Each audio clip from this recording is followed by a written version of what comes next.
അമൃത് Veni hair elixir presents daily news പ്രഭാത വാർത്തകൾ powered by Pulimoottil silks KSFE. ഈ ആണുങ്ങൾക്ക് മാത്രം എന്താ ഇത്ര അധികം നെറ്റ് കെയറിലും ഹെയർ ലോസ് ഒക്കെ ഉണ്ടാവണേ? ആണുങ്ങളുടെ ഹെയർ ലോസിന്റെ മേജർ റീസൺസ് തന്നെ ഡിഫറെന്റ് ആണ്. സ്കാൽപ്പിലുള്ള 5 ആൽഫ റിഡക്ടേസ് എന്ന എൻസൈം നിങ്ങളുടെ ഹോർമോണുമായി ചേർന്ന് ഹെയർ ഫോളിക്കിൾസിനെ ചുരുക്കുന്നു. Amrut Veni hair elixir for men use ചെയ്യൂ. പുരുഷന്മാർക്ക് വേണ്ടി ബയോടെക്നോളജി പ്രകാരം പ്രത്യേകം ഡെവലപ്പ് ചെയ്തത്. നമസ്കാരം, ഞാൻ ഡെയ്സി ബിജു.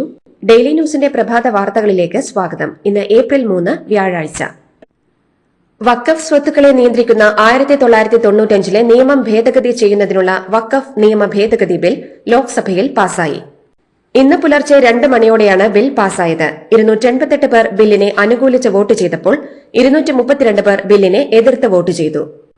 ബിൽ അവതരിപ്പിച്ച് ചർച്ചയ്ക്ക് ശേഷമായിരുന്നു വോട്ടെടുപ്പ്. 14 മണിക്കൂറിലേറെ നീണ്ട നടപടികൾക്ക് ശേഷമാണ് ബിൽ ലോക്സഭ കടന്നത്. പ്രതിപക്ഷ അംഗങ്ങൾ അവതരിപ്പിച്ച ഭേദഗതികൾ വോട്ടിനിട്ട് തള്ളി. ബിൽ ഇന്ന് തന്നെ രാജ്യസഭയിലും അവതരിപ്പിക്കും. വഖഫ് ഭേദഗതി ബിൽ മുസ്ലിങ്ങളെ അരികുവൽക്കരിക്കാനുള്ള ആയുധമാണെന്നും അവരുടെ വ്യക്തി നിയമങ്ങളും സ്വത്ത് അവകാശങ്ങളും കവർന്നെടുക്കുകയാണ് ലക്ഷ്യമെന്നും രാഹുൽ ഗാന്ധി. ഭരണഘടനയ്ക്കെതിരെ നടത്തുന്ന ഈ ആക്രമണം മുസ്ലിങ്ങളെ ലക്ഷ്യം വെച്ചുള്ളതാണെന്നും എന്നാൽ ഇത് ഭാവിയിൽ മറ്റു സമുദായങ്ങളെയും ലക്ഷ്യം വെക്കുന്നതിനുള്ള ഒരു മാതൃക സൃഷ്ടിക്കുന്നുവെന്നും രാഹുൽ എക്സിൽ കുറിച്ചു. വഖഫ് ഭേദഗതി ബിൽ ലോക്സഭയിൽ പാസായതോടെ മുനമ്പം സമരപ്പന്തലിൽ പടക്കം പൊട്ടിച്ച് ആഹ്ലാദ പ്രകടനം നടത്തി സമരക്കാർ. പ്രധാനമന്ത്രിക്കും കേന്ദ്ര സർക്കാരിനും അനുകൂല മുദ്രാവാക്യം മുഴക്കിയാണ് മുനമ്പത്തുകാർ ആഹ്ലാദ പ്രകടനം നടത്തിയത്. തങ്ങളെ അറിയാത്ത കിരൺ റിജിജു പോലും തങ്ങൾക്ക് വേണ്ടി സംസാരിച്ചുവെന്നും തങ്ങളെ അറിയേണ്ട MP ഹൈബി ഈഡൻ എന്താണ് സംസാരിച്ചതെന്നും സമരക്കാർ പ്രതികരിച്ചു. വഖഫ് ബിൽ ന്യൂനപക്ഷങ്ങളുടെ സ്വയം ഭരണത്തിനും വിശ്വാസങ്ങൾക്കും അവകാശങ്ങൾക്കും ഭരണഘടന ഉറപ്പു നൽകുന്ന മതസ്വാതന്ത്ര്യത്തിനും മേലുള്ള നഗ്നമായ ആക്രമണമാണെന്ന് KC വേണുഗോപാൽ MP. ജനങ്ങളെ ഭിന്നിപ്പിച്ചു ഭരിക്കുക എന്ന ഒരൊറ്റ അജണ്ടയെ കേന്ദ്ര സർക്കാരിനുള്ളൂവെന്നും ജനങ്ങളെ മതത്തിന്റെ പേരിൽ ഭിന്നിപ്പിച്ച് ചോര കുടിക്കുന്ന ശൃഗാല ബുദ്ധിയാണ് ഈ സർക്കാരിനുള്ളതെന്നും വേണുഗോപാൽ ആരോപിച്ചു. അന്യായ ഇറക്കുമതി തീരുവ ഈടാക്കുന്നുവെന്നാരോപിച്ച് ഇന്ത്യ അടക്കമുള്ള രാജ്യങ്ങൾക്കെതിരെ തിരിച്ചടി തീരുവ പ്രഖ്യാപിച്ച് അമേരിക്കൻ പ്രസിഡന്റ് ഡൊണാൾഡ് ട്രംപ്. 26% തീരുവയാണ് ഇന്ത്യയ്ക്ക് മേൽ ചുമത്തിയത്. ചൈനയ്ക്കെതിരെ 34%, യൂറോപ്യൻ യൂണിയന് 20%, ജപ്പാന് 24% നികുതി ചുമത്തി. അമേരിക്കയിലേക്ക് ഇറക്കുമതി ചെയ്യുന്ന എല്ലാ ഉൽപ്പന്നങ്ങൾക്കുമുള്ള 10% ഇറക്കുമതി തീരുവയ്ക്ക് പുറമെയാണ് ഈ നിരക്ക് വരുന്നതെന്ന് വൈറ്റ് ഹൌസ് അറിയിച്ചു. വർഷങ്ങളോളം മറ്റ് രാജ്യങ്ങൾ അമേരിക്കയെ കൊള്ളയടിച്ചുവെന്നും ഇനി അതുണ്ടാകില്ലെന്നും അമേരിക്ക അതിന്റെ വ്യാപാരം തിരിച്ചുപിടിച്ച ദിവസമായ ഏപ്രിൽ 2 വിമോചന ദിനമായി അറിയപ്പെടുമെന്നും ട്രംപ് വ്യക്തമാക്കി. അനബോളിക് സ്റ്റിറോയിഡുകൾ ഉൾപ്പെടെയുള്ള അനധികൃതമായ മരുന്നുകൾ ഓൺലൈൻ വഴി വാങ്ങുന്നത് തടയാനും ആവശ്യമായ ഇടപെടലുകൾ നടത്താനും ആരോഗ്യ വകുപ്പ് മന്ത്രി വീണ ജോർജ് കേന്ദ്ര ആരോഗ്യമന്ത്രി JP നദ്ദയോട് കത്തിലൂടെയും നേരിട്ടും അഭ്യർത്ഥിച്ചു. അനധികൃത മരുന്നുകൾക്കെതിരെ കേരളം വലിയ പ്രവർത്തനമാണ് നടത്തുന്നതെന്നും കേരളത്തിലെ ജിമ്മുകളിൽ നിന്നും ലക്ഷക്കണക്കിന് രൂപയുടെ അനധികൃത മരുന്നുകൾ കണ്ടെത്തിയിരുന്നുവെന്നും ഏത് മരുന്നും ഓൺലൈനായി വാങ്ങാവുന്ന അവസ്ഥ തടയണമെന്നും മന്ത്രി അഭ്യർത്ഥിച്ചു. വേനൽ മഴ ശക്തമാകുന്നുവെന്ന് കാലാവസ്ഥാ പ്രവചനം. ഇതുപ്രകാരം അടുത്ത 5 ദിവസവും കേരളത്തിൽ മഴ മുന്നറിയിപ്പുണ്ട്. ഈ ദിവസങ്ങളിൽ വിവിധ ജില്ലകളിൽ യെല്ലോ അലർട്ടും പ്രഖ്യാപിച്ചിട്ടുണ്ട്. എറണാകുളം ജില്ലയിൽ UDF ഭരിക്കുന്ന എല്ലാ തദ്ദേശ സ്ഥാപനങ്ങളിലും ആശാ വർക്കർമാർക്ക് 2000 രൂപ വീതം വേതനം കൂട്ടാൻ തീരുമാനം. ജില്ലയിലെ 48 പഞ്ചായത്തുകളിലും 8 മുനിസിപ്പാലിറ്റികളിലും തീരുമാനം നടപ്പാക്കുമെന്ന് DCC പ്രസിഡന്റ് മുഹമ്മദ് ഷിയാസ് അറിയിച്ചു. നിലമ്പൂർ മണ്ഡലത്തിൽ PV അൻവർ നിർണായക ഘടകമാണെന്ന് Malappuram DCC president VS Joy. കോൺഗ്രസിൽ നിന്ന് ആരെയെങ്കിലും അടർത്തിയെടുത്ത് സ്ഥാനാർത്ഥിയാക്കാമെന്ന CPMന്റെ മോഹം നടക്കില്ലെന്നും കഴിഞ്ഞ തെരഞ്ഞെടുപ്പുകളിലെ കോൺഗ്രസിന്റെ പരാജയം നോട്ടപ്പിശക് മൂലം സംഭവിച്ചതാണെന്നും VS ജോയ് പറഞ്ഞു.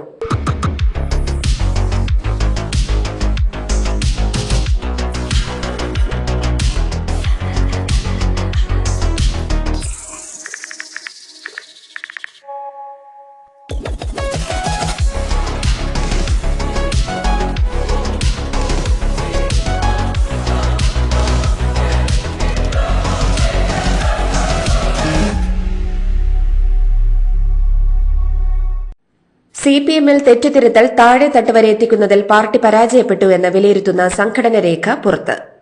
ഗാർഹിക പീഡനം, സ്ത്രീധനം, പുരുഷ മേധാവിത്വം, അഴിമതി തുടങ്ങിയ പ്രവണതകൾ ഉണ്ടെന്നാണ് കുറ്റപ്പെടുത്തൽ. താഴെ തലത്തിലുള്ള ഘടകങ്ങളെ ചലിപ്പിക്കുന്നതിൽ പരാജയപ്പെട്ടുവെന്നും കേരളത്തിലെ SFIയിൽ തെറ്റായ പ്രവണതകളുണ്ടെന്നും റിപ്പോർട്ട് കുറ്റപ്പെടുത്തുന്നു.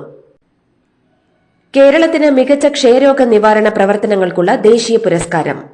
2024 ഡിസംബർ 7 മുതൽ 2025 മാർച്ച് 7 വരെ നടന്ന ക്ഷയരോഗ നിവാരണ പദ്ധതിയുടെ 100 ദിന കർമ്മ പരിപാടിയിൽ പരമാവധി നാറ്റ് ടെസ്റ്റ് ചെയ്തതിനുള്ള പുരസ്കാരമാണ് സംസ്ഥാനത്തിന് ലഭിച്ചത്. ദേശീയ ദുരന്ത നിവാരണ അതോറിറ്റിയും കേരള സംസ്ഥാന ദുരന്ത നിവാരണ അതോറിറ്റിയും സംയുക്തമായി സംസ്ഥാനതല ചുഴലിക്കാറ്റിന്റെയും അനുബന്ധ ദുരന്തങ്ങളുടെയും തയ്യാറെടുപ്പുകൾ വിലയിരുത്തുന്നതിനായി ഏപ്രിൽ 11-ന് മോക്ക് ഡ്രിൽ സംഘടിപ്പിക്കും. സംസ്ഥാനത്തുടനീളമുള്ള 13 ജില്ലകളിൽ തെരഞ്ഞെടുക്കപ്പെട്ട 26 സ്ഥലങ്ങളിൽ ഒരേ സമയമാണ് മോക്ക് ഡ്രിൽ സംഘടിപ്പിക്കുന്നത്. അന്താരാഷ്ട്ര വിമാനത്താവളത്തിലെ IB ഉദ്യോഗസ്ഥയുടെ ആത്മഹത്യയിൽ ആരോപണ വിധേയനായ സഹപ്രവർത്തകൻ സുകാന്ത് സുരേഷിനെ പ്രതി ചേർക്കും. ആത്മഹത്യാ പ്രേരണ കുറ്റം ചുമത്താനാണ് നീക്കം. ഒളിവിലുള്ള സുകാന്ത് സുരേഷിനെതിരെ പോലീസ് ലുക്കൌട്ട് നോട്ടീസ് ഇറക്കി. സഹപ്രവർത്തകനായ മലപ്പുറം സ്വദേശി സുകാന്തുമായുള്ള ബന്ധത്തിലുണ്ടായ തകർച്ചയാണ് മകളെ ആത്മഹത്യയിലേക്ക് തള്ളിവിട്ടതെന്നാണ് കുടുംബത്തിന്റെ പരാതി. എന്നാൽ ബന്ധം തകരാനുള്ള കാരണമെന്തെന്ന് കണ്ടെത്താൻ ഇതുവരെ പോലീസിന് കഴിഞ്ഞിട്ടില്ല. എമ്പുരാൻ സിനിമയ്ക്കെതിരെ ദേശീയ അന്വേഷണ ഏജൻസിക്ക് പരാതി. പാലക്കാട് ഒറ്റപ്പാലം സ്വദേശി ശരത് എടത്തിലാണ് പരാതി നൽകിയത്. ദേശീയ അന്വേഷണ ഏജൻസിയെ അപകീർത്തിപ്പെടുത്തൽ, വർഗീയ വിദ്വേഷം ജനിപ്പിക്കൽ, ദേശവിരുദ്ധ വികാരങ്ങൾ പ്രോത്സാഹിപ്പിക്കൽ, ഇന്ത്യയുടെ അന്താരാഷ്ട്ര പ്രശസ്തിയെ വ്രണപ്പെടുത്തൽ, തീവ്രവാദത്തെ മഹത്വവൽക്കരിക്കൽ എന്നിവ സിനിമയുടെ ഉള്ളടക്കത്തിലുണ്ടെന്ന് ചൂണ്ടിക്കാണിച്ചാണ് പരാതി. കലാകാരനും കലാപ്രവർത്തകർക്കും അതിരുകളില്ലാത്ത ആവിഷ്കാര സ്വാതന്ത്ര്യം വേണമെന്ന് ആഗ്രഹിക്കുന്നയാളാണ് താനെന്ന് ചലച്ചിത്ര അക്കാദമി ചെയർമാനും നടനുമായ പ്രേംകുമാർ. എമ്പുരാന്റെ റീസെൻസറിംഗുമായി ബന്ധപ്പെട്ട മാധ്യമപ്രവർത്തകരുടെ ചോദ്യത്തിന് മറുപടി പറയുകയായിരുന്നു അദ്ദേഹം. ആവിഷ്കാര സ്വാതന്ത്ര്യമെന്നത് കലാകാരന്റെ അവകാശം തന്നെയാണ്. സെൻസറിംഗ് സംവിധാനത്തോട് വ്യക്തിപരമായ അനുഭാവമുള്ളയാളല്ല താൻ. മോഹൻലാലിന്റെ ഖേദപ്രകടനം വ്യക്തിപരമായ കാര്യമാണെന്നും അദ്ദേഹം പറഞ്ഞു. നീലഗിരി ഗൂഡല്ലൂരിൽ വിനോദയാത്രാ സംഘത്തിന് നേരെ കടന്നൽ ആക്രമണം. ആക്രമണത്തിൽ ഒരാൾ മരിച്ചു. പെരുന്നാൾ ആഘോഷത്തിന്റെ ഭാഗമായി എത്തിയ സംഘത്തിലുണ്ടായിരുന്ന യുവാവായ ആയഞ്ചേരി വള്ളിയാട് സ്വദേശി പി സാബിറാണ് മരിച്ചത്. 2 പേർക്ക് പരിക്കേറ്റിട്ടുണ്ട്. വർക്കല പേരേറ്റിൽ ഉത്സവം കണ്ട് മടങ്ങിയ അമ്മയും മകളും അപകടത്തിൽ മരിച്ച കേസിൽ ഒളിവിലായിരുന്ന പ്രതി കീഴടങ്ങി. പേരേറ്റൽ സ്വദേശി ടോണി പെരേരയാണ് ഇന്നലെ വൈകുന്നേരം 6 മണിയോടെ കല്ലമ്പലം പോലീസിൽ കീഴടങ്ങിയത്. കഴിഞ്ഞ ഞായറാഴ്ചയാണ് ഉത്സവം കണ്ട് മടങ്ങിയ അമ്മയും മകളും വാഹനമിടിച്ച് മരിച്ചത്. ആദിവാസി യുവാവായ ഗോകുലിനെ കൽപ്പറ്റ സ്റ്റേഷനിൽ മരിച്ച നിലയിൽ കണ്ടെത്തിയ സംഭവത്തിൽ പോലീസ് ഉദ്യോഗസ്ഥർക്കെതിരെ നടപടി ഉണ്ടായേക്കും. വയനാട് SP തപോഷ് ബസുമതാരി DGPക്ക് റിപ്പോർട്ട് നൽകിയിട്ടുണ്ട്. ഉത്തരവാദികൾക്കെതിരെ റിപ്പോർട്ടിൽ നടപടി ആവശ്യപ്പെട്ടിട്ടുണ്ട്. ഇതിനിടെ പോലീസിനെതിരെ ആരോപണവുമായി ഗോകുലിന്റെ ബന്ധുക്കൾ രംഗത്ത് വന്നു.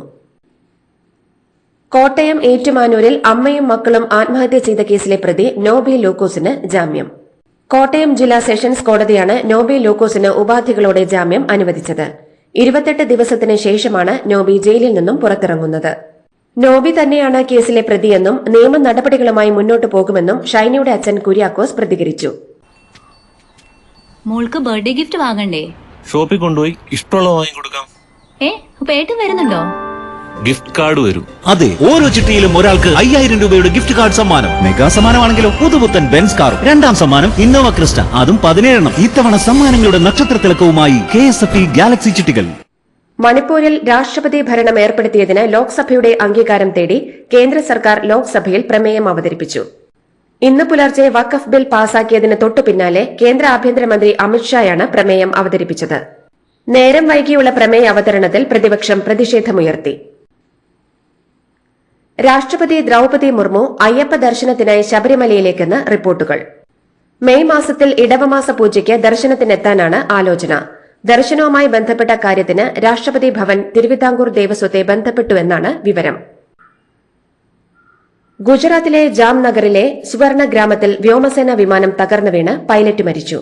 കോ പൈലറ്റിനെ ഗുരുതര പരിക്കുകളോടെ ആശുപത്രിയിൽ പ്രവേശിപ്പിച്ചു. ഇന്നലെ രാത്രിയാണ് സംഭവം. വിമാനം പൂർണ്ണമായും കത്തിയ നിലയിലാണ്. വഖഫ് ബില്ല് വന്നാൽ മുനമ്പത്തെ പ്രശ്നത്തിന് പരിഹാരമാകുമെന്ന് മന്ത്രി കിരൺ റിജിജു. 600-ലധികം പേരുടെ ഭൂമിയിൽ വഖഫ് ബോർഡ് അവകാശം ഉന്നയിച്ചിരിക്കുകയാണ്. നിയമ ഭേദഗതി യാഥാർത്ഥ്യമാകുന്നതോടെ ഭൂമി തിരിച്ചെടുക്കാനാകുമെന്നും അദ്ദേഹം പറഞ്ഞു. വഖഫ് ഭേദഗതി ബില്ലിലൂടെ സമൂഹത്തെ ഭിന്നിപ്പിക്കാൻ ശ്രമമെന്ന് കെ രാധാകൃഷ്ണൻ MP. മുസ്ലിം സമൂഹത്തെ ഒറ്റപ്പെടുത്താനുള്ള നീക്കങ്ങളാണ് നടക്കുന്നതെന്നും കെ രാധാകൃഷ്ണൻ MP പറഞ്ഞു. ബിൽ ന്യൂനപക്ഷ വിരുദ്ധമായതുകൊണ്ട് CPM എതിർക്കുന്നുവെന്നും MP പറഞ്ഞു. കെ രാധാകൃഷ്ണൻ സംസാരിക്കുമ്പോൾ ഭരണപക്ഷം പ്രതിഷേധമുയർത്തി. മതപരമായ കാര്യങ്ങളിൽ സർക്കാർ അതിക്രമിച്ചു കയറുന്നതിന്റെ അപകടം ഈ ബില്ലിനുണ്ടെന്നും MP ചൂണ്ടിക്കാട്ടി. വഖഫ് ബോർഡിൽ മുസ്ലിം ഇതര അംഗങ്ങളെ ഉൾപ്പെടുത്തിക്കൊണ്ടുള്ള ഭേദഗതി ബില്ലിലെ വ്യവസ്ഥയിൽ വിശദീകരണവുമായി കേന്ദ്ര ആഭ്യന്തരമന്ത്രി അമിത്ഷാ. ബോർഡിലെ മുസ്ലിം ഇതര അംഗങ്ങൾക്ക് മതപരമായ കാര്യങ്ങൾ കൈകാര്യം ചെയ്യുന്നതിൽ യാതൊരു പങ്കും ഉണ്ടായിരിക്കില്ലെന്ന് അദ്ദേഹം പറഞ്ഞു. ലോക്സഭയിൽ വഖഫ് ഭേദഗതി ബില്ലിന്മേൽ നടന്ന ചർച്ചയിൽ പങ്കെടുക്കുകയായിരുന്നു അമിത്ഷാ. ജപ്പാനിലെ കൂഷുവിൽ റിക്ടർ സ്കെയിലിൽ 6 തീവ്രത രേഖപ്പെടുത്തിയ ഭൂചലനം റിപ്പോർട്ട് ചെയ്തു. ഇന്നലെ ഇന്ത്യൻ സമയം 7:34ഓടെയാണ് ഭൂചലനം റിപ്പോർട്ട് ചെയ്തത്. നാഷണൽ സെന്റർ ഫോർ സീസ്മോളജി സാമൂഹിക മാധ്യമങ്ങളിലൂടെയാണ് ഇക്കാര്യം അറിയിച്ചത്. ആളപായത്തെപ്പറ്റിയോ നാശനഷ്ടങ്ങളെപ്പറ്റിയോ ഉള്ള വിവരങ്ങൾ പുറത്തുവന്നിട്ടില്ല. റോയൽ ചലഞ്ചേഴ്സ് ബംഗളൂരുവിനെ അവരുടെ സ്വന്തം തട്ടകത്തിൽ 8 വിക്കറ്റിന് കീഴടക്കി ഗുജറാത്ത് ടൈറ്റൻസ്.